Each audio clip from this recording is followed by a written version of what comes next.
Greetings to all of you defenders of the faith. Welcome back to the Crossbow Catechist, a channel devoted to Catholic apologetics, Christian rhetoric, discourse, and debate. I'm your host, The Archer.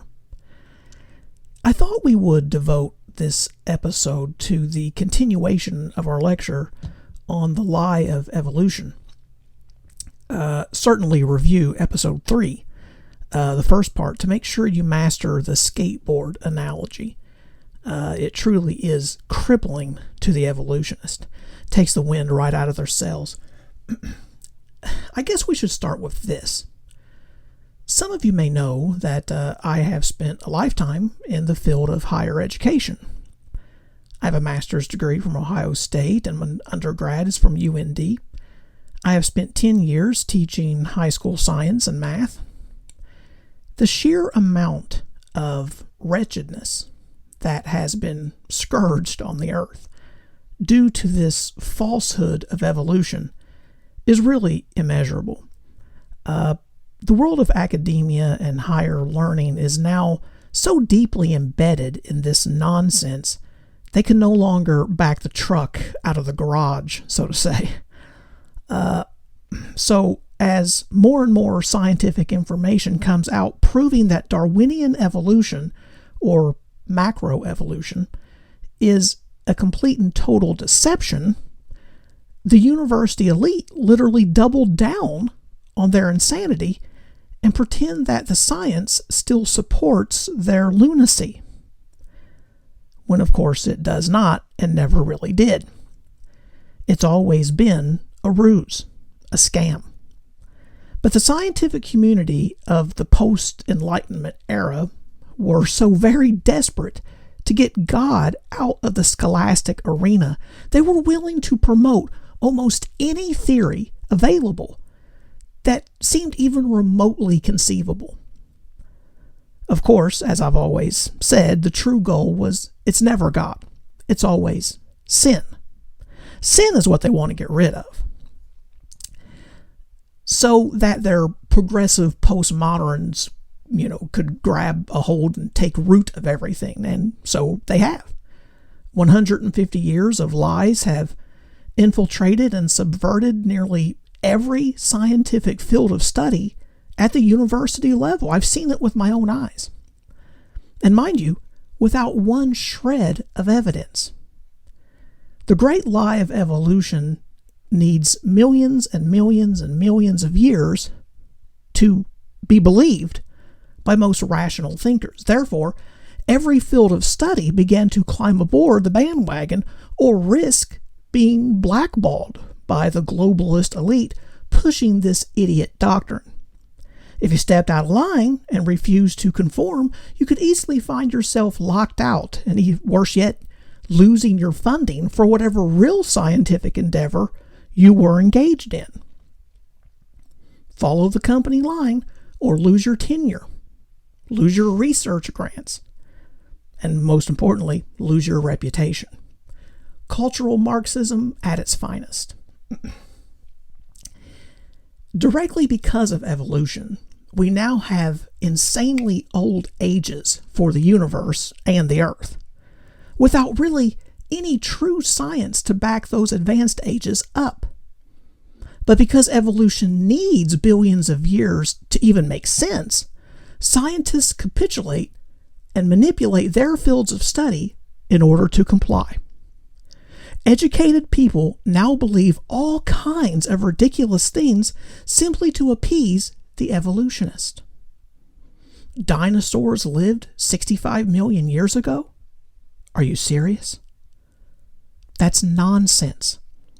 Every dinosaur bone we've ever discovered on this planet still has either a fair amount or a large amount of carbon-14 still in it. But the half-life of carbon-14 disappears completely by 100,000 years, probably closer to 80,000. But the textbooks are not permitted to mention that because it goes against the lie of evolution. Dinosaurs could not possibly have lived that long ago. Nowhere close. We have zero scientific data that anything on this planet is 65 million years old. Well, how about the geologic column? Ever heard of that one? It doesn't exist. It's make-believe. It's not real. It doesn't exist anywhere, only in textbooks. Think about it. If you're measuring the age of non-living bedrock or mantle of the earth, how could you possibly come up with different ages? It's all the same age. If you dig down 100 feet into the earth and reach a layer of bedrock, and then you dig down 200 more feet, and you all of a sudden decide that the deeper rock must be older than the rock above it, you're an idiot. It's all the same age. If it's not, where did the new rock come from? Outer space? Matter cannot create new matter. Matter can only change state, that's all. Where did the newer rock come from? Some might say, well, how about volcanoes? That's not new. Nothing that shoots out of a volcano is new. Lava is simply melted mantle from deep inside the earth that gets so hot it turns into liquid as it erupts through a weak opening in the crust of the earth, called a volcano. Once it cools down, it may be new to that location, but it's certainly not new rock.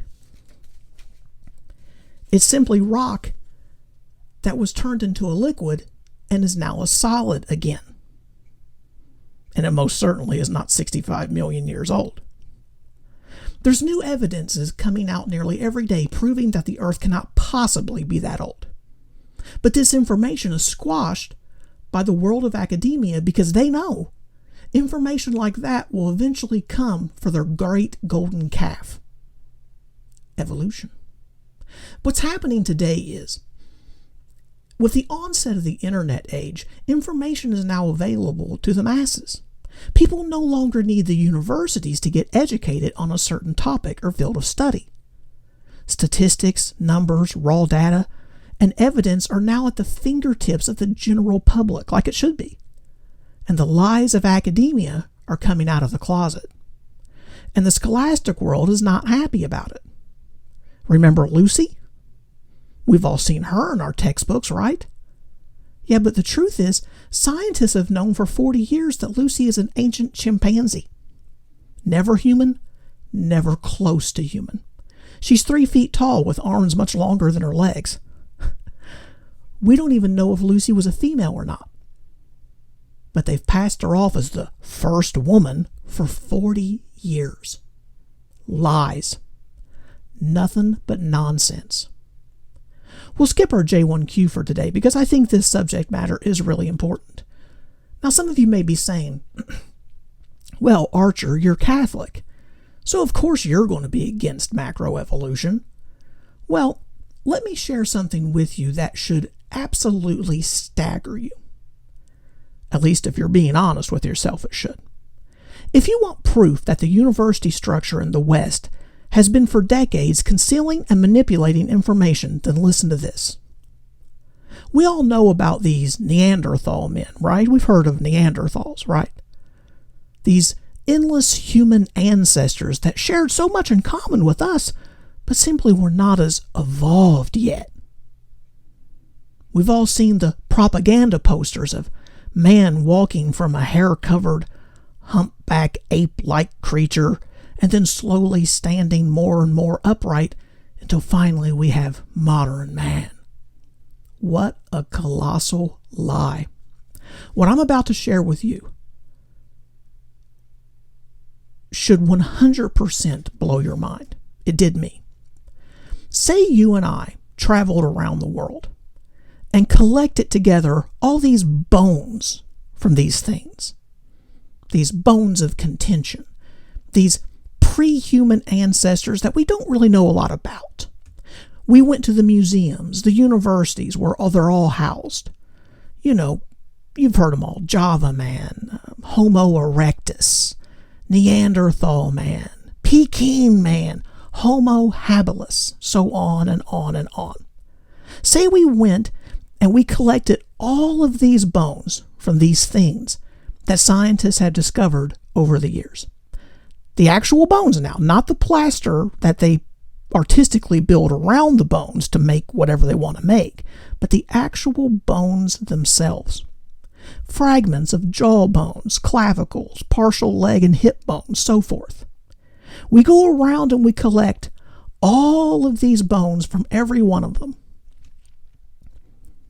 Do you know how many we'd have? Do you know how many there would be? About enough to fill up one coffin. That's right. One normal size adult casket. One coffin of bones for all of them. All of them together wouldn't take up one adult size coffin. Yet entire universities have courses and degrees offered in studying the lives of these creatures that never even existed. The textbooks make it seem like they have millions of these bones, don't they? One coffin full of bones. That's all they have. They could be bones of human beings that lived in difficult conditions for all we know. Maybe they had poor diets, lack of sunlight, vitamin D deficiencies, rickets. There are 1,000,001 explanations for a coffin full of weird bones without having to conjure up entire species of creatures that never existed. If that doesn't tell you all you need to know about this nonsense, I don't really know what else I could say. One coffin full of bones. And they have spun that one coffin full of bones into an entire race of people called the Neanderthals and Homo habilis and Homo erectus. One casket full. All to spread that junk. Well, that's enough for part 2. But watch part 3 in this one again, and we'll do more on evolution as time comes. Well, thank all of you for listening to the Crossbow Catechist. This is the Archer signing off. So until next time, remember, keep practicing. May the Holy Spirit of God fill your life with grace. Bye-bye.